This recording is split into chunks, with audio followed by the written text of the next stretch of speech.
Baik-baik di sepertiga malam terakhir apa? Istighfar. Kita lain nyalain TV, nonton hahaha sambil kita sahur. Acara TV itu luar biasa, Pak. Merusak tatanan kehidupan beragama kita. Harusnya ketika orang sahur sepertiga malam terakhir, perbanyaklah istighfar. Ibu-ibu sambil menyiapkan makan sahur keluarganya beristighfar. Itu yang dilakukan oleh para anbiya, para salafus saleh.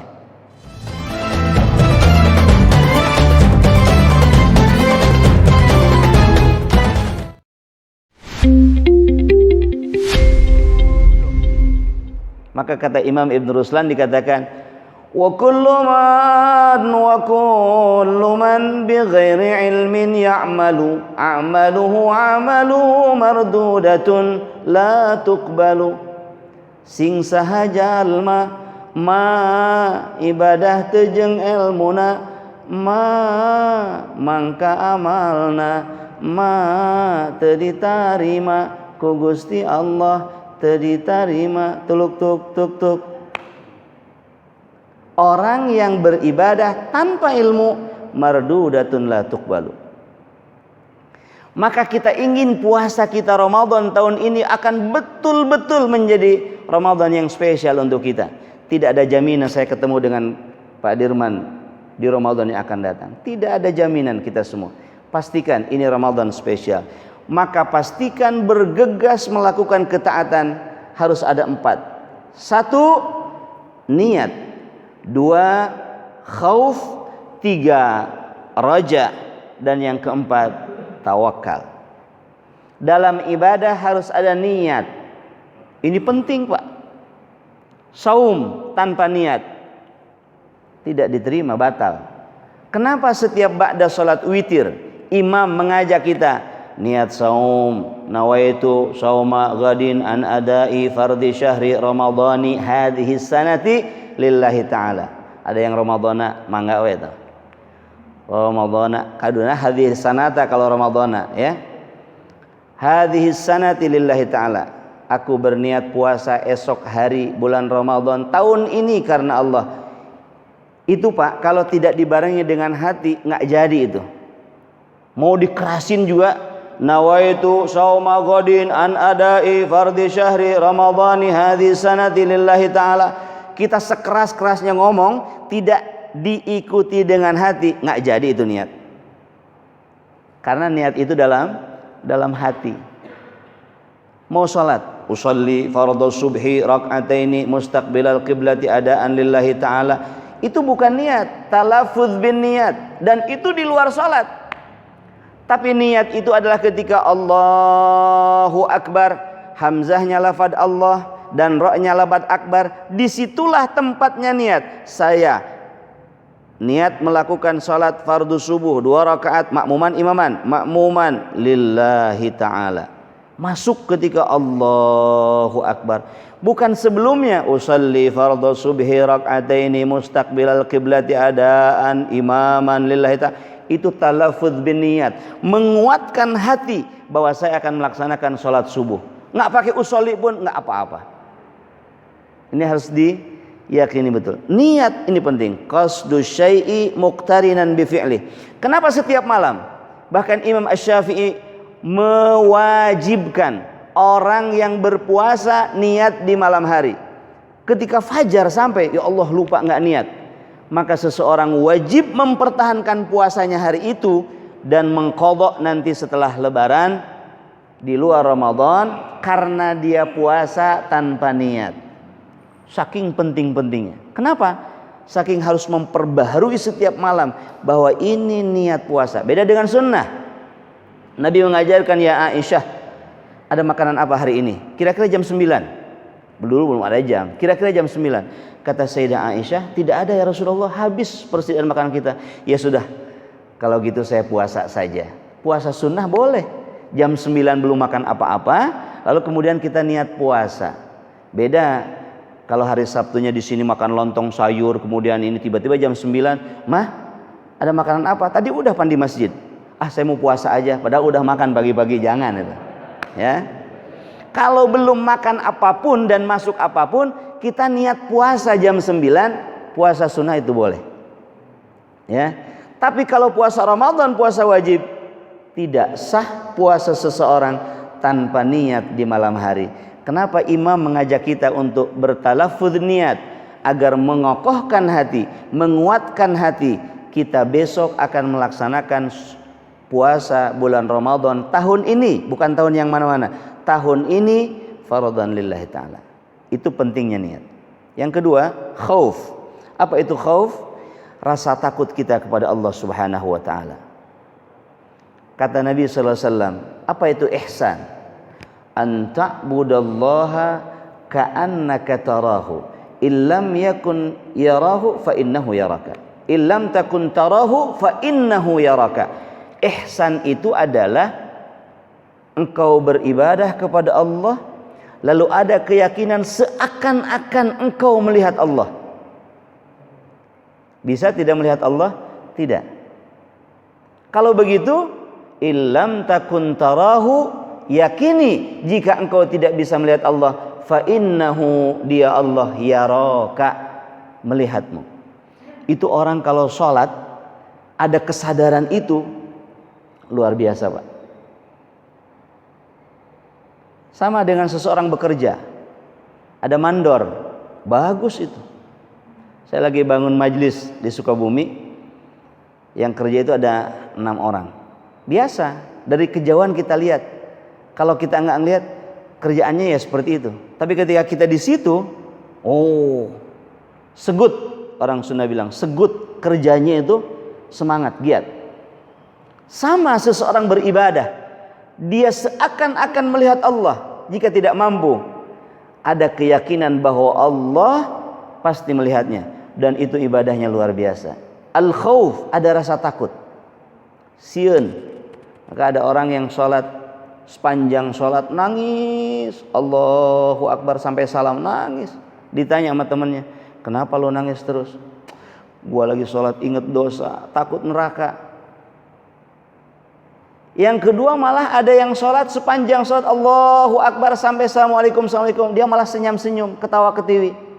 Ditanya sama temannya, lu sholat ketawa ketiwi, ingetin apa sih? Gua inget surga. Di surga kan banyak bidadari, nanti gua di sana, masya Allah, tabarakallah. Jadi contoh khusyuk, yang satu menangis, yang satu apa? Yang satu senyum-senyum. Ada lagi yang satu, Allahu Akbar sampai Assalamualaikum, Assalamualaikum, bengong aja, pelangap-pelongo. Ditanyain, kenapa? Tadi sholatnya pelangap-pelongo, nggak inget apa-apa. Jadi khusyuknya ada orang yang nangis, ada orang yang senyum-senyum, ada orang yang pelangap-pelongo. Kembalikan kepada Quran. Al-khasyi'un adalah bahwa ketika dia sholat, khasyi'in itu adalah ingat kepada keabadian, bahwa dia akan pulang bahkan menghadap Allah Subhanahu wa taala. Itulah yang disebut dalam suratul Baqarah, bahwa orang yang sholat dalam keyakinannya dia akan mati, dan sepanjang sholat dia betul-betul khusyuk. Jika tidak, maknai apa yang dibaca dalam sholat, niatkan. Maka sebelum sholat, kata ulama, baca Al-Ikhlas, Al-Falaq, An-Nas, dibaca Rabbi a'udzubika min hamazati syayatin wa a'udzubika rabbi yahdurun. Bahwa kita ini betul-betul, jangan-jangan ini sholat terakhir, jangan-jangan ini Ramadan yang terakhir. Ada khauf, rasa takut kepada Allah Subhanahu wa taala. Yang ketiga, ada roja, bergegas melakukan ketaatan. Ada roja. Apa itu roja? Harapan bahwa salat ini salat yang terbaik. Harapan bahwa Ramadan ini Ramadan yang terbaik yang akan kita lakukan. Orang yang melakukan ibadah dan amaliyah ketaatan yang sebaik-baik dilakukan, dia pasti akan mempersiapkan semua dengan ilmu. Ramadan misalnya tadi, bangun tidur, lalu kemudian kita terbangun. Apa yang kita lakukan?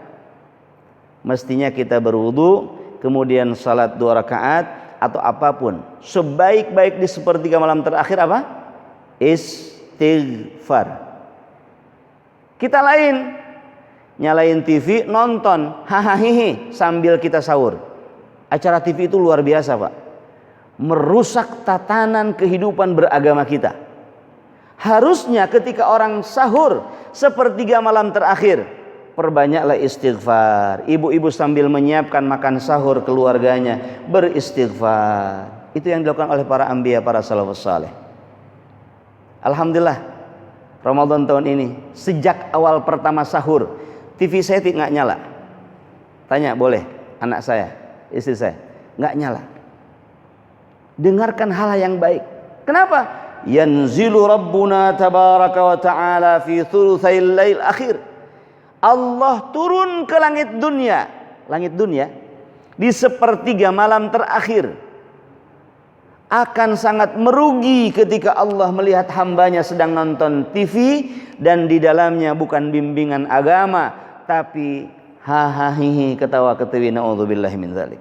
Jangan sia-siakan, Pak.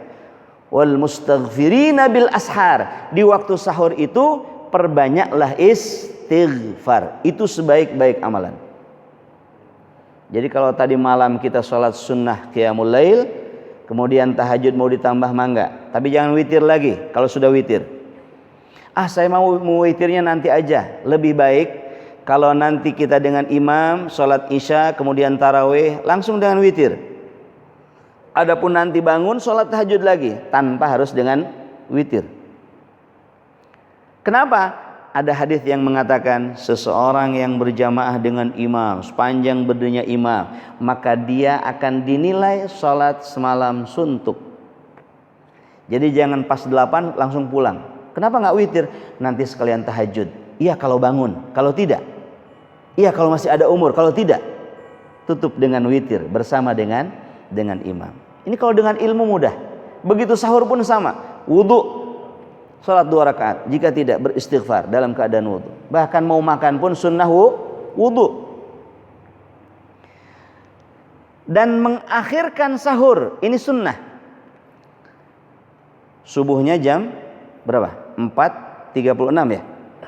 Maka sahur itu lebih baik jam 2 apa jam setengah 4? Setengah 4. Yang setengah 4 dengan jam 4 lebih baik mana?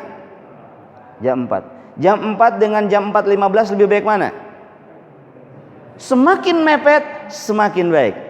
Itu kan ada imsak. Imsak hanya peringatan waktu kita sahur, bukan waktu untuk haram.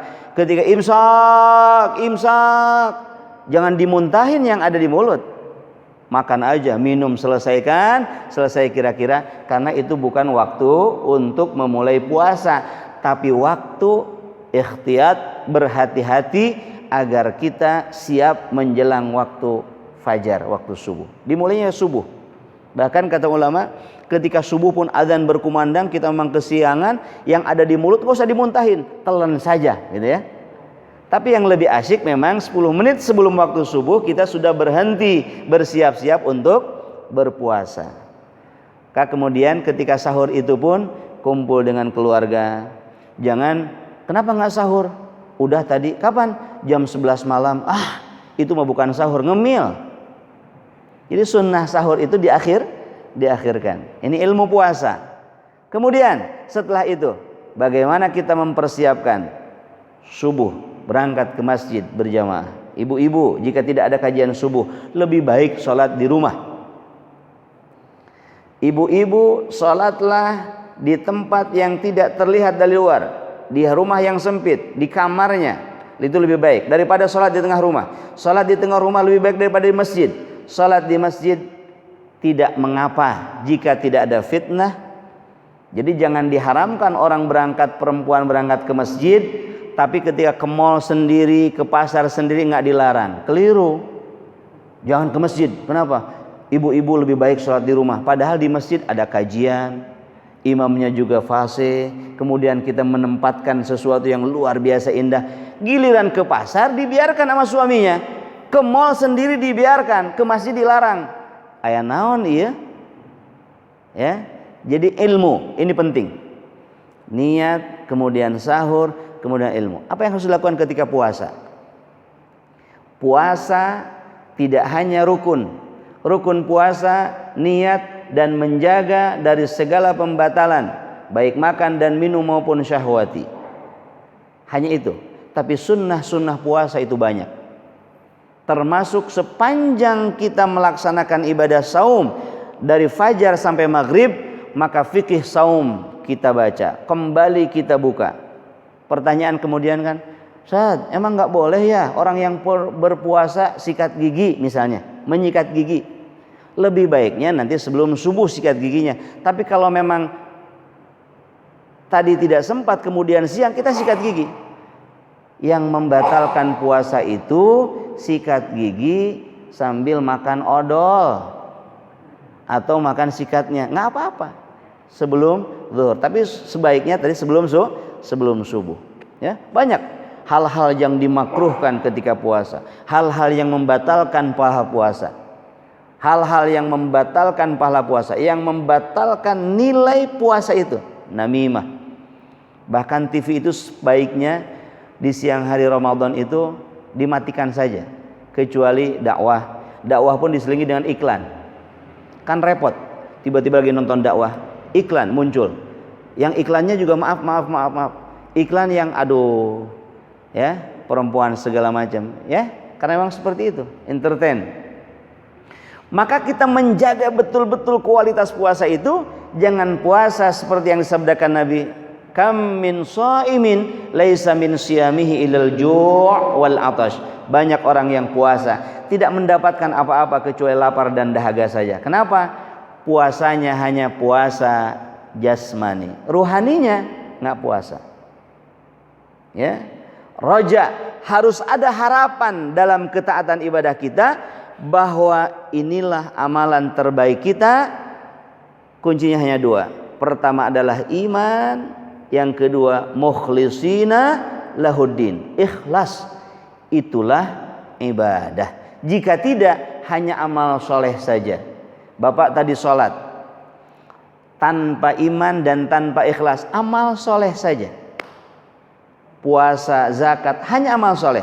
Yang disebut dengan ibadah adalah, maka jika terkandung unsur pertama iman karena Allah, yang keduanya mukhlisina lahuddin, sebagaimana puasa, man shoma ramadhana imanan wahtisaban ghufira lahu ma taqaddama min dzambi. Puasa yang akan menghapuskan semua dosa yang telah kita perbuat adalah puasa yang dilandasi karena iman. Yang kedua ihtisab, harapannya hanya satu, hanya kepada Allah, li ajlillah, bukan li ajlin nas. Ini penting, Pak. Kalau puasa karena manusia, repot. Bapak berangkat dari rumah ke kantor siang hari, teman-teman tidak puasa, Bapak pun tergoda ikut tidak berpuasa. Maghrib sebelum waktunya sudah sampai di rumah, istri, anak siap untuk buka puasa, Bapak ikutan bareng-bareng. Nggak tahu istri tadi di rumah, di kantor sudah nasi padang 2 piring. Ya. Kenapa dalam hadis dikatakan hadis qudsi, as-saumu li wa ana ajzi bihi, puasa untukku dan aku yang akan membalas pahala puasa itu. Ini bedanya dengan salat, ini bedanya dengan zakat, ini bedanya dengan umrah dan haji. Puasa itu spesial. Kenapa? Karena ibadah sirriyah yang tidak ada yang tahu kecuali kita dan Allah saja. Maka Allah menegaskan as-saumu li wa ana ajzi bihi. Spesial ibadah puasa ini. Maka ketika kita puasa harus disertai dengan betul-betul bahwa puasa itu lillah, li ajlillah, bukan li ajlid dunia. Ini penting. Ya, mudah-mudahan puasa kita sudah menjadi puasa khawas, bahkan naik menjadi khawasil khawas. Kalau yang awam itu puasanya cukup dari subuh sampai maghrib, dia seperti itu, mulutnya tidak dijaga, lisannya tidak dijaga, tangannya tidak dijaga, ngomongin orang juga sama, masih seperti itu. Maka kemudian pastikan WA itu tuh, WA grup, kalau yang lago-lago udah tinggalkan, tapi kemudian share dakwah, share yang lain. Ini penting, ya. Jadi raja terakhir dalam yang kedua ini, pertama niat, yang kedua khauf, yang ketiga raja, dan yang keempat tawakal. Ini penting. Kenapa harus tawakal dalam ibadah? Karena tawakal itu sendiri ibadah, maka dikatakan at-tawakkulu nisfuddin wan nisfu tsani al-inabah fa inna dina isti'anah wa ibadah fattawakkul huwal isti'anah wal inabah hiyal ibadatu lillah. Ini penting. Tawakal itu adalah nisfuddin, separuh dari agama. Tidak ada yang tahu, Pak, salat kita yang tadi itu diterima atau tidak sama Allah. Maka kita setelah berupaya sebaik-baik salat kita lakukan, tawakal kepada Allah. Ya, tawakal bahwa salat kita itu menjadi salat yang diterima oleh Allah. Belum syarat rukunnya, bahkan dalam niat pun kita coba baca Safinatun Najah, baca Fathul Qarib, baca I'anatul Talibin. Ketika kita salat, kita harus meniatkan dalam hati, ini salat fardu apa sunnah. Sebegitu detailnya dalam ilmu fikih, hingga kemudian diatur. Ibadah itu luar biasa, Pak. Makanya fikih mengatur bagaimana rangkaian ibadah jasmani. Selain itu nanti dalam kacamata tasawuf kita diajarkan bagaimana batin itu agar wusul kepada Allah dalam salat. Contoh begini, kalau syariat diatur oleh fikih, orang salat, lalu salatnya itu laki-laki hanya pakai sarung yang nutupin atau celana, dia nutupin tuh dari pusar sampai lutut, salat Allahu Akbar, nggak pakai baju. Menurut fikih sah tidak? Sah. Menurut akhlak tasawuf haram. Wong kita ketemu dengan Pak RT, Pak RW saja pakai baju bagus, ketemu dengan Pak Jokowi pakai baju bagus, masa ketemu dengan yang maha memiliki segalanya kita nggak pakai kaos oblong-oblong acan, kan gitu. Jadi secara fikih sah salat seseorang hanya pakai celana yang menutup sampai lutut, tapi tidak pakai baju. Tapi secara tasawuf, secara akhlak itu tidak sah. Maka ini penting, ya. Tawakal di dalam ibadah. Tawakal adalah nisfuddin, separuh agama. Wan nisfu tsani, separuh yang kedua al-inabah. Fa inna din isti'anah wa ibadah. Puncak dari segala kegiatan itu, sebagaimana Al-Qur'an ada 6236 ayat, 114 surat, 30 juz, semua itu dikumpulkan dalam suratul Fatihah. Dan suratul Fatihah puncaknya adalah iyyaka na'budu wa iyyaka nasta'in. Maka kata ulama, 3 minimal ketika kita melakukan salat, pastikan dalam 3 tempat itu kita hadirkan hati. Insya Allah semuanya bisa terakumulasi kekhusyuan salat kita. 1, pada saat takbiratul ihram, niat Allahu Akbar, itu yakinkan saya niat salat subuh 2 rakaat karena Allah, ma'muman lillahi ta'ala. Allahu Akbar, 1 Fatihah, kemudian Fatihah, iftitah, kemudian Fatihah. Ketika bismillahirrahmanirrahim, alhamdulillah rabbil alamin, iyyaka na'budu wa iyyaka nasta'in, hanya kepadamu kami menyembah, hanya kepadamu kami mohon pertolongan. Yakinkan dalam hati itu. Terakhir ketika kapan? Ketika kita duduk di antara dua duduk tasyahud dan kita mengucapkan asyhadu alla ilaha illallah. Ingetin tuh, kita lagi sholat. Jadi jangan sepanjang sholat, aduh ingat kemana-mana, ada kunci yang hilang, ingatnya lagi sujud, ya. Jadi ketika sholat itu minimal di 3 tempat itu.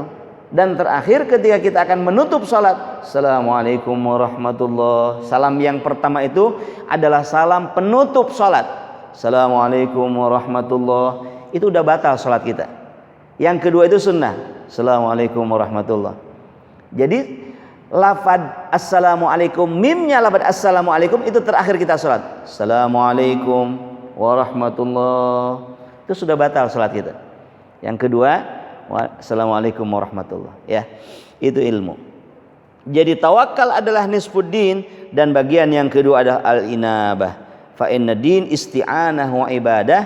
Inilah pengharapan seseorang kepada Allah, dia memohon pertolongan, kepada Allah dia beribadah. Iyyaka na'budu wa iyyaka nasta'in. Jadi ibadah akan bernilai ibadah jika dilandasi dua. Pertama iman, yang kedua mukhlis. Jika tidak, itu hanya amal soleh saja.